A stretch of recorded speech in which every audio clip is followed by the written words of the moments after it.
là, nous sommes ici devant le premier pylône de temple de Ramsès III Madinat Habu. Ramsès III est un grand pharaon de la 20e dynastie, c'est-à-dire de 1200 avant Jésus-Christ, il y a 3200 ans. Et lui, il était un grand bâtisseur. Et il a gouverné l'Égypte 33 ans. Un grand bâtisseur et un grand guerrier. Et il a fait beaucoup de guerres contre les Libyens, les Syriens, les Nubiens. Et à la fin de son règne, parce qu'il a dépensé beaucoup d'argent dans les guerres et dans la construction, il y avait de crises en Égypte. La première crise était une crise économique.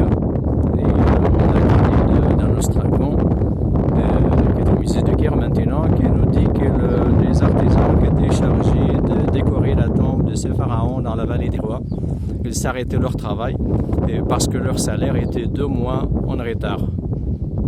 C'est la première grève archiviée dans l'histoire des mondes.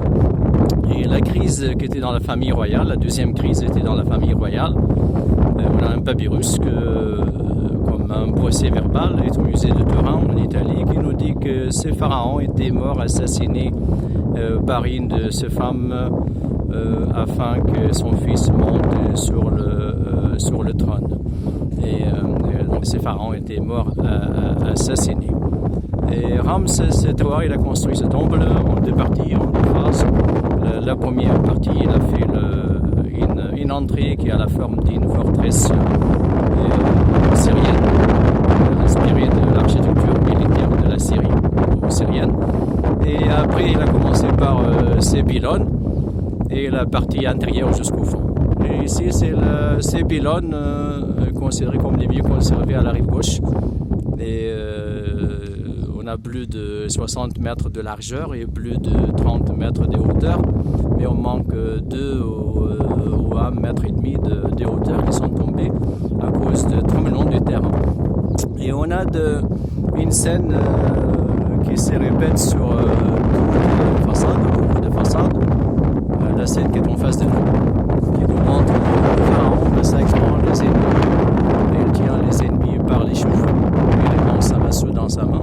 Et si vous regardez bien, vous notez que c'est des masseaux avec une lame pour couper leur tête. Et il tient les prisonniers par les cheveux. Si vous regardez bien la tête des prisonniers, vous notez qu'on a 4 nationalités différentes. On a des Syriens, les Libyens, les Mongols et les Africains. Donc c'est les 4 nationalités différentes. Les Syriens, les Mongols, les Libyens et les Africains. Et les prisonniers qui sont en bas, on a 2 rangées de prisonniers. 5 rangées derrière le dieu Amon. Ce sont les villes conquises ou les villes prises par le pharaon. Plus de 60 villes conquises ou prises par ce pharaon en Asie et mineure et dans la Nubie et en Libye actuelle. Donc on a la même scène qui se répète dans l'autre côté. Ici c'est devant les dieux Amon, mais dans l'autre côté devant les dieux Ra, Horakti et les dieux du soleil.